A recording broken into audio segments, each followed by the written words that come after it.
If there's crimes against humanity being exercised right now, I don't believe that it's in a military lab. I believe that it's in those ICUs of dying patients alone. In what time in history have we decided that we need to, en masse, let people die alone? Marines are taught to never leave a soldier on the battlefield. Marines will literally charge into machine gun fire, into rocket fire, to go grab that injured soldier so that they don't die alone in enemy hands. What level of fear have we induced in mankind that we are letting our revered elderly and our young people who are dying from these conditions die alone? It is worse than rocket fire. It is worse than this. And we've generated that level of fear around a virus that looks to have a mortality similar to flu. What are we doing with this tyranny of fear? We are tearing apart the very fabric of what it means to be human.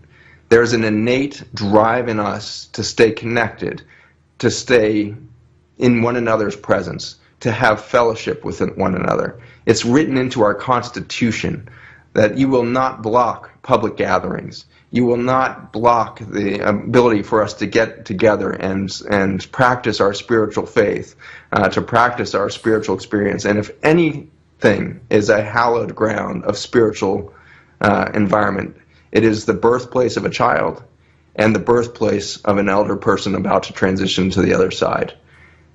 He gets the phone call that his mom had fallen in the nursing home, and they took her to the hospital. Well, he can't go see her. And I said, when was the last time you saw her? He goes, like March. Now, let me get this straight, Kevin. Talk about seething. I'm just sitting there going, and he's my friend, and I care about him, and I met his mother, nice lady.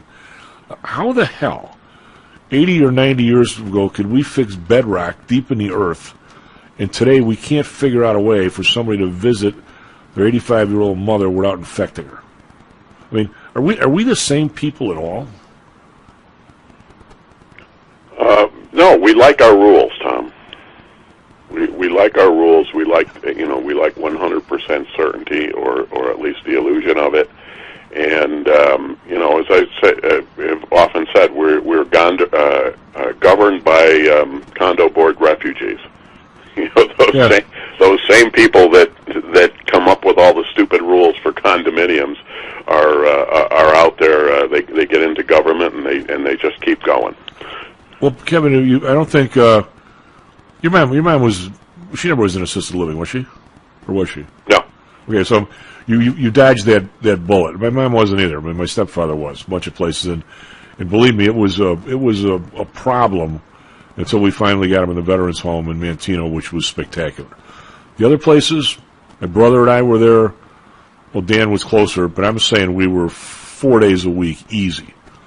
And part of it was you didn't really want to go see Walt, who was the grumpiest man ever, but you did, because we liked the guy, obviously, with my stepfather. And but you went to make sure he was being taken care of right. We were his advocate, and they knew we were showing up 4 days a week, and they never knew exactly what time. So you had to make sure people had a bath, the sheets were changed. The idea that nursing homes can somehow ban anybody from essentially checking on them for months at a time. I mean, I know this COVID's a big deal and people have died in there, but Kevin, that's insane.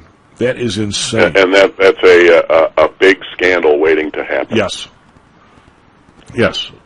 And I'm not saying that, people working in nursing homes are bad. I'm saying is the care is, how can I use the term uneven?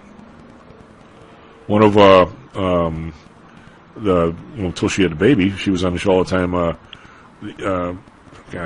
Steph. One of her best friends is a pediatrician, but she has other friends that are doctors. The people who are coming in from the nursing homes, there's a lot of nursing homes on the north side of Chicago that might be all Medicaid or whatever, and you walk by and see people outside, and you just look and see these, you'd say you question the care just checking people out sitting on the lawn. And her friend said, God, these people in the nursing home, who's taking care of them? They're coming in here, they got like 4 or 5 things wrong with them, plus the COVID.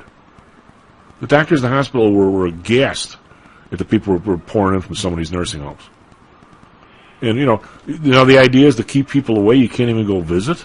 I mean, Who's even thinking this stuff? You can't tell me there's not a way, especially now that the weather's nicer, that you can't have an outdoor area where somebody wheels somebody out and you're 6 feet away with a mask on, or even if with a real mask, for them to give you a real medical mask, and to sit there and say, "Hi, Mom, how you doing?" and for 20 minutes. You can't tell me it's not possible.